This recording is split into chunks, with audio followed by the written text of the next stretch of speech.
Alright, what's up everybody? It's CSNazo. I am here for the Smackdown July 18th, 2017 edition of Smackdown Raw. Well, I'm not with it. No. You get the idea. I'm here to talk about it. Sorry about last week, and sorry about this week. First off, last week, my job suddenly decided, hey, you're going to be working really early in the morning on Wednesday morning. So I basically have to sleep through SmackDown as it's happening live, in order to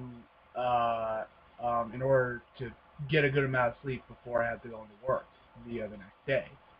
And I missed this one because of the fact that I did actually catch this one, but again I had to watch it later than I normally did, and I had to do it even later than I was originally planning on doing because some stuff came up, and also because I was just procrastinating. It is officially Friday on the day I'm recording this, and it's probably not going to go up until Saturday, given the time, but whatever.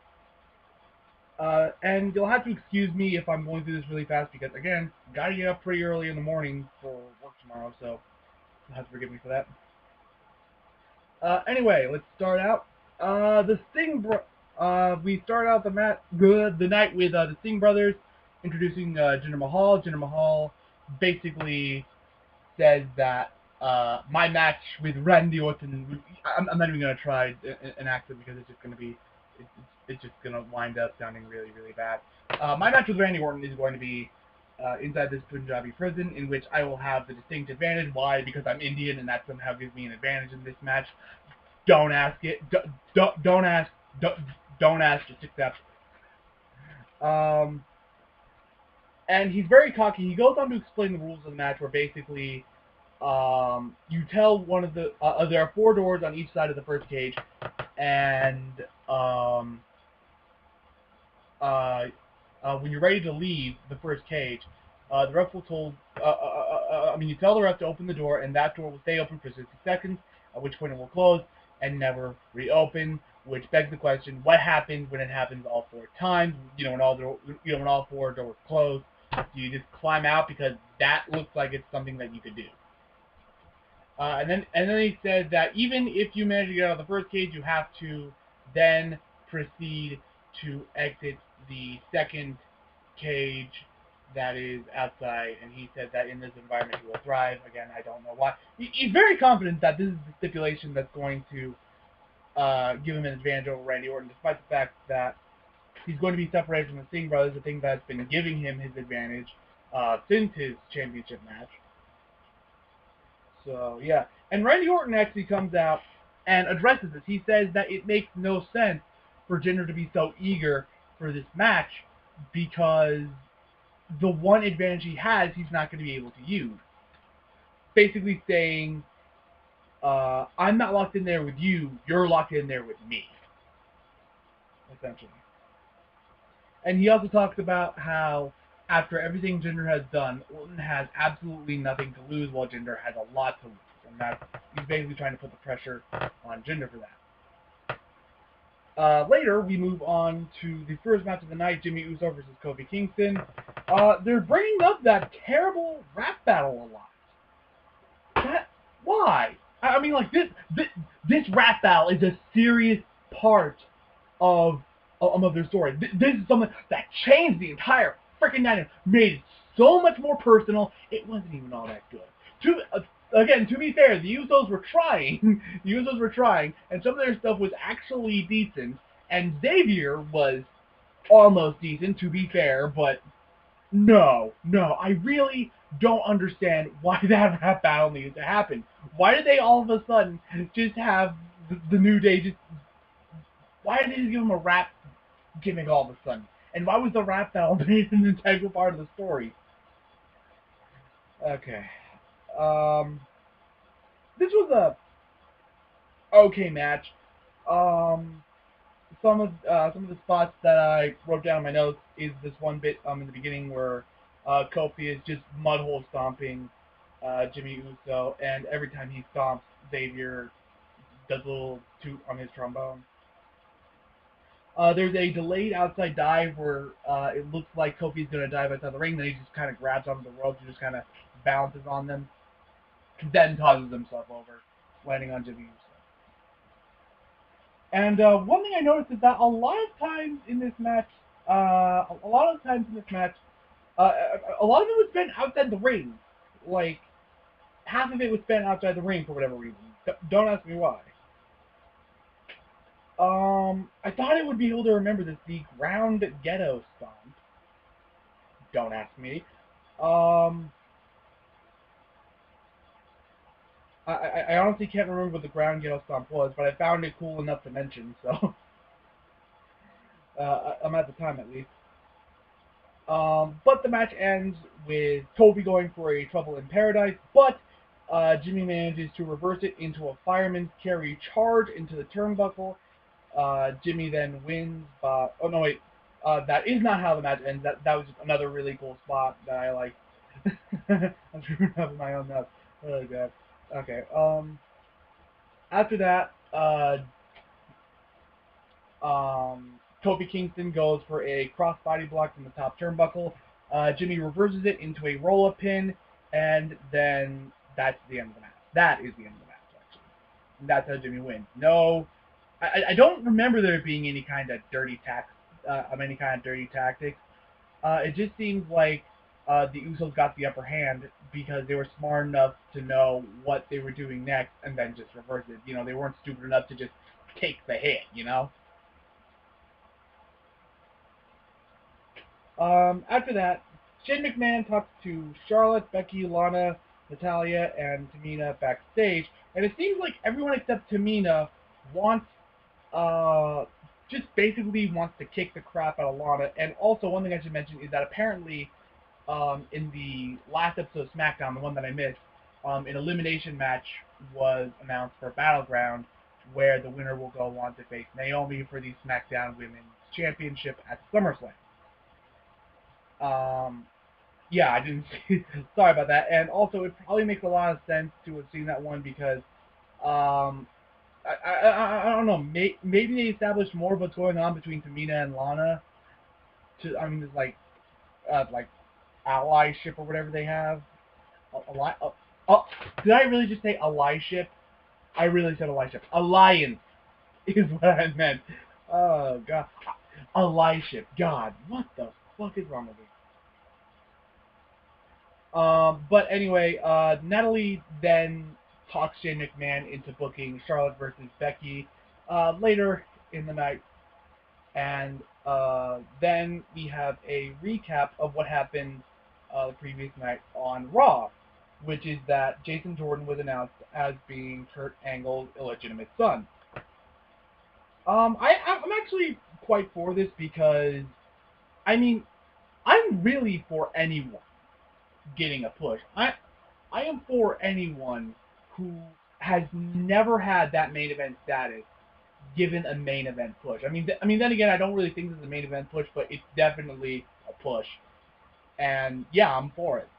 But this is followed up by an interview with Chad Gable, where Chad said that Jason never told Chad that he was Kurt's son, and this is something that this is something about the Kurt Angle, Jason Jordan angle that I don't like. I do like that it's giving Jason Jordan a push, but at the same time, I feel like it should be something that's coming as a surprise to both Jason Jordan and Kurt Angle. Like, they both found out at, like, roughly the same time. It just seems to make, like, a bunch more sense, especially considering the fact that Kurt Angle has been has been back with the WWE for a few months now. He was the first guy to be announced for the Hall of Fame, and he did make a few appearances between his Hall of Fame announcement and and actually making it into the Hall of Fame and becoming the Raw GM. And why so close to SummerSlam? Why don't you just go straight up to him and just be like, "Hey, I'm your son, just be father's son," and then just calls up his mom, just to back him up. Why do that? And there's also a line from Corey Graves that insinuates that Jason Jordan told Corey that he was Kurt's illegitimate son, but he didn't tell his tag team partner who he was I mean, from what I thought, apparently best friends with. That is, wow. Just, wow. That doesn't make any sense whatsoever. But despite all this, Chad said that he's going to continue to support Jason Jordan in his bleh, to support Jason Jordan in his endeavors on Raw. I make it sound like he's been fired, but yeah, you get the idea. He's going to continue. Bleh, he's going to continue to support Jordan, God. And Chad says that it's not really going to throw that he doesn't. He's not going to let it throw him off, and that he's just going to start going after singles title. I mean, he has been pursuing a little bit of a singles career, but I think that's just because he was just put in situations in which he could try it out. But yeah, I mean, it seems like they're giving both Chad Gable, Chad Gable, Chad Gable, and Jason Jordan their own, their own singles pushes. So yeah, I mean that I'm for. I'm just not for all of the details of why they're doing it. Anyway, after this we have Mike Kanellis versus Sami Zayn. I've gotten real used to saying Mike Kanellis instead of Kurt Hawkins. That happened really fast. And Mike comes out with the Mr. Ass tights. He comes out with tights that look almost exactly like like Billy Gunn's tights, where he had like the kisses. He literally has a kiss. He literally has like one of those kiss marks on his ass, which is basically what Billy Gunn had when he was part of the New Age Outlaws, except it's black instead of green. So there's that. The match starts, and Sami Zayn has a very clear advantage over Mike. I just can't talk today, guys. I mean, that is just combined with the fact that I'm trying to speed through this as much as I can. And at one point, Semi has the clear advantage at the beginning of the match, but eventually Kurt Hawkins does a pretty good, does like a dirty tactic. I don't remember what exactly, and starts to get the upper hand. At which point it's a little more back and forth. And one thing I noticed is that Maria has a very stunning Stephanie McMahon impression. Like, you saw her during like the Authority angle, in which she was at ringside with Triple H, and she just had like this evil look on her face. I swear, Maria looked just like Stephanie McMahon when she was doing like her heel manager thing. I don't have a camera pointed at my face, but okay. Stephanie McMahon. Apparently, Vince McMahon had his own illegitimate daughter, and it was Maria Kanellis. So, all right.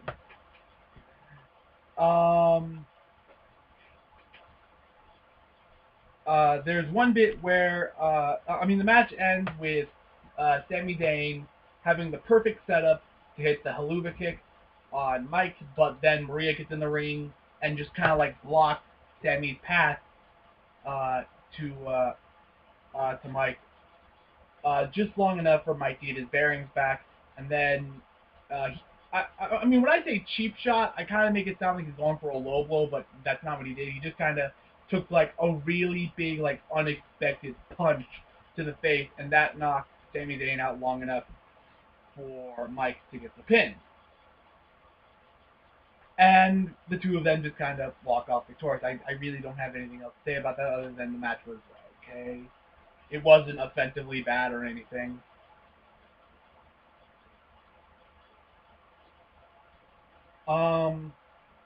After that, we have John Cena addressing his flag match with Rusev. And all it is just a pro-USA promo saying how America will always overcome the evil foreign powers. It's a very stock pro-USA promo, but it's done admittedly pretty well, as hard as it is for me to say that with how long I've been a Cena hater. But it was a good promo. And to be fair, Cena's been doing a lot better as of late. After the promo, Rusev does a sneak attack on Cena. Rusev sneak attacks Cena. Just attacks him from behind. And Cena starts to reverse the camel clutch and actually slams Rusev into the turnbuckle, but Rusev manages to keep the hold on. And Cena tries to reverse it again, but he's not really able to. At which point, Cena just kind of falls unconscious. And Rusev takes the Bulgarian flag, takes it up the ramp, kicks one of the flag stands. I don't understand why he kicks one of the flag stands. I really don't understand that. I mean, it just seems kind of like a pointless thing to do. And then he plants the flag in like the other flag stand. Why were those? Why were those even out? Why were those even at the entrance ramp? Why? I know why they were there for like, for story purposes, but okay, let's work under the assumption that we all think wrestling is real. Why were those flag stands there? I mean, if wrestling was real, why would they be there? They wouldn't. They wouldn't be there. After that, we have a backstage promo between Styles and Nakamura, where it seems very clear that they are on the same page. Styles starts to kind of recollect about the memories they both had, both working in New Japan, though he doesn't specifically say New Japan, he just says Japan. Shinsuke Nakamura points to the belt and says something just like, one day, me. Like he's saying that after Battleground, he's going to try going after the U.S. title, which, this is kind of embarrassing for me to admit. I call myself a wrestling fan, but I don't watch New Japan Pro Wrestling. It's not that, like... I don't watch New Japan because I think it's bad. On the contrary, from what I've heard, it's better than WWE. It's just that, it's a lot more difficult to watch New Japan than it is WWE. I understand that there's New Japan World, and you can find, like, tapings of that, like, all over the place, but, like, I don't know, like, I guess if, like, New Japan, like, uploaded, like, full episodes of, like, their weekly show, to, like, YouTube or something like that, and it was, like, an official source, then I'd go for it, but as far as I know, the only way to, legally, anyway, watch New Japan Pro Wrestling, both their pay-per-views, and their weekly shows. Well, actually, I think some of their pay-per-views are available here in America through just normal cable providers. But the only way to watch their weekly show is to get, legally anyway, is to get New Japan World. If I'm wrong about that, someone please tell me in the comments, because I'm actually very interested in watching that show without going to some third-party YouTube channel or website.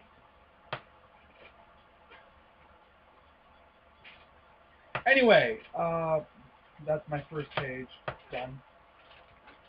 Next we have Becky Lynch versus Charlotte Flair, and this was a good match. Here's the thing. The only thing I really write down on these are like spots, things that I feel I'm gonna want to bring up. And to be honest, I can't really think of any impressive spots for this match. But then again, the match doesn't need a lot of really impressive spots to be impressive. It doesn't need high spots. It doesn't need like moments where just like, oh my god, that was an amazing sequence. No, it can just have like normal stuff that you see in a lot of everyday, every single match, and still be really good. And that's what this was. Yeah, there's nothing special about it per se, but it was still a good match, and that's all I can really say. We have Naomi watching backstage, probably because she's just looking at two possible contenders to her women's championship. But eventually the match does end with Charlotte actually tapping out to the Disarmer, which I personally like, because right now Charlotte Flair is like the Undertaker of the women's division. So actually seeing her lose clean to another competitor, I actually really like that. And after the match, they both shake hands, showing each other respect.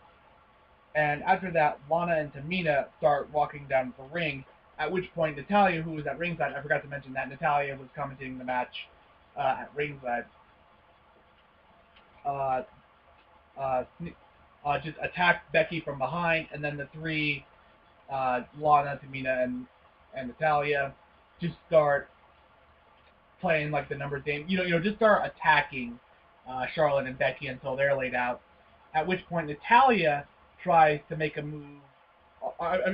Make a move. She tries to put Tamina in the sharpshooter, but Lana manages to prevent Natalia from putting Tamina in the sharpshooter by shouting at her, which somehow works. I mean, Lana, you're a professional wrestler now. I know you've been a manager for a very long time, but you're a wrestler now. Maybe you could punch her? No, you're just going to shout, and Natalia is just going to go along with it? All right. And after that, Tamina attacks Natalia, lays her out. At which point, Tamina and Lana are the only ones standing in the ring. They just kind of give each other this, like, like this look that says, I respect you, but don't you cross me.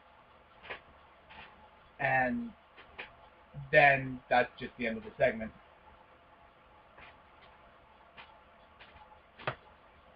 After that, we have an interview with Naomi, where Naomi states that she will personally congratulate the winner of the elimination match, no matter who it is, at Battleground, considering she doesn't have a title match at Battleground, and that she is not afraid of Carmella and her Money in the Bank contract.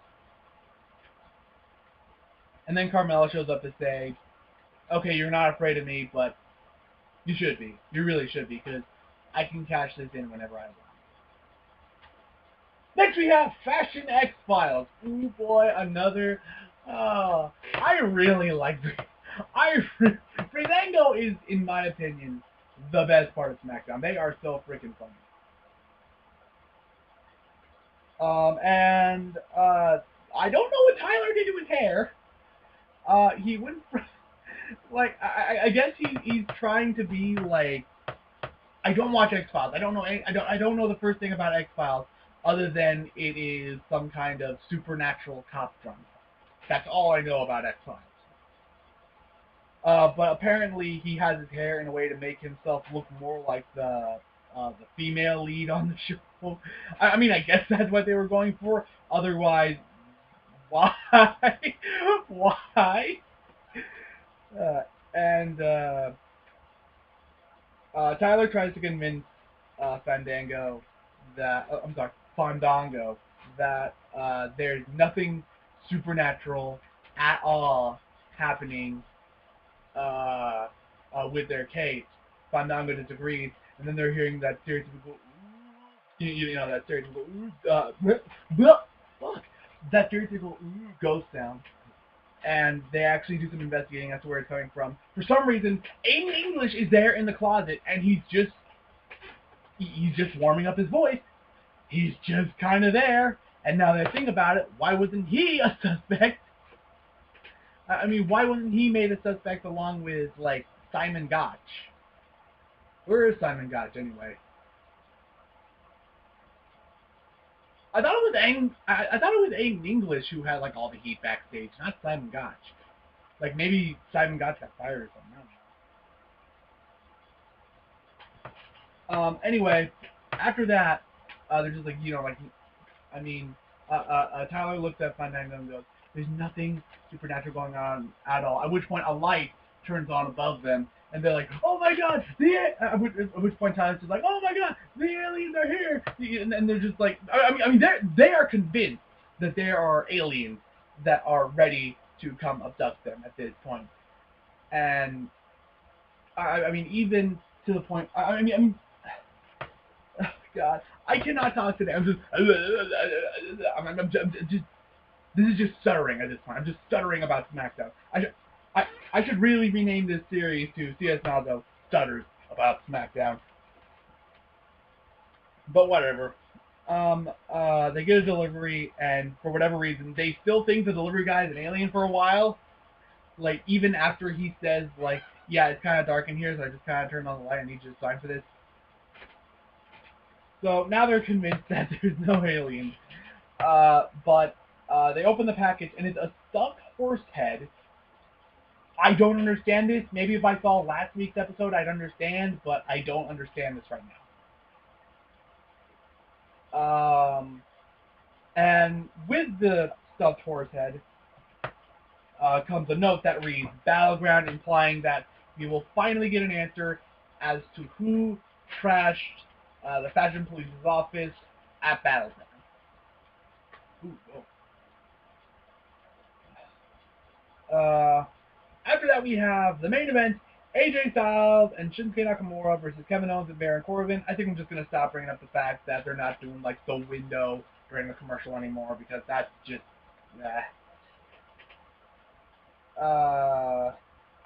before the match starts, Baron and Owens attack Nakamura during his entrance, but Styles runs up the ramp to help Nakamura, basically back him up, and I don't really blame him because, that's his tag team partner.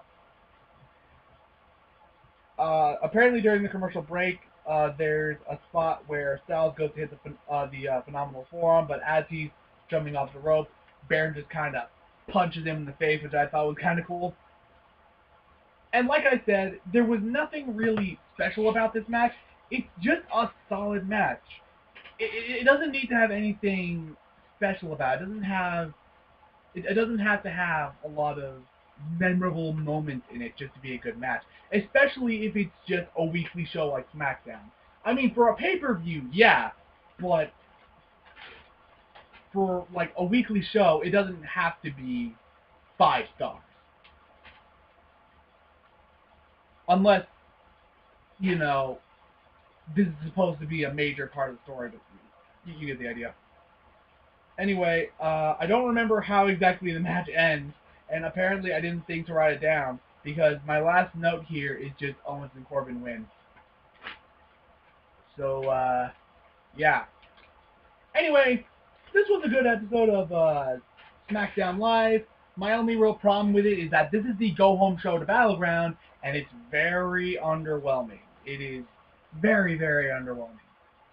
Like, if I had to actually pay for these pay-per-views and I didn't have subscriptions to the WWE Network, pretend the WWE Network didn't exist. This show would not have convinced me to buy the Battleground pay-per-view. I would not have even touched it. So, but it's still a good episode, but it's not convincing me to. If I didn't have a subscription to the network, it's not convincing me to spend my money to see it. But with all that said, thank you for watching this video. Sorry it's come out so late. I'm honestly thinking about making these videos like more exclusive to like the pay-per-view events rather than just SmackDown plus the pay-per-view events. Mainly because with my new work schedule, I don't think I can do these as often as I'd like. But on the bright side, I do have more episodes of Let's Play. I do have one more episode of Let's Play GM mode on the way because I've already recorded it. I just need to edit it. And I also have a couple episodes of Let's Play Fallout 3. And I might go back to recording Spider-Man 2. I don't know. I had like 3 or 4 episodes of that. Just finished. I basically finished the Let's Play. And I had to throw out all the footage because too many frames dropped. But yeah. Anyway, thank you again for watching, and I'll see you guys for the Battleground pay-per-view analysis. See you guys then.